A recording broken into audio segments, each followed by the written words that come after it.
Tutta la famiglia unita, ma anche mezzo paese, per festeggiare i 100 anni di nonna Adelaide, una donna speciale arrivata al secolo di vita con un'energia e vitalità davvero rari. È lei, con l'aiuto dei nipoti, ad aver organizzato la festa, e lei ad aprire le danze ballando un tango con il figlio.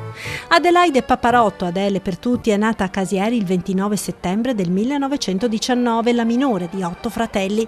La prima guerra mondiale era appena finita ed erano anni difficili di miseria e di lavoro, e questo, confida Adele, è stato il segreto della sua longevità. Qual è il segreto per arrivare a questa età?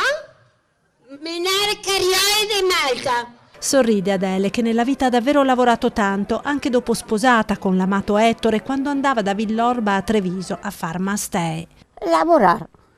Cosa vuoi che ti dica? Mi pide lavorare tanto e volentieri a lavorare, perché mi piace lavorare. Si è sempre rimboccata le maniche Adele, ma ha trovato anche il tempo per divertirsi, e questo è uno tra i ricordi più belli. Che naimo baiarmi e mio marito. Una lunga vita, allietata da 3 figli, 6 nipoti, 6 pronipoti. Per festeggiarla sono venuti parenti anche dal Venezuela.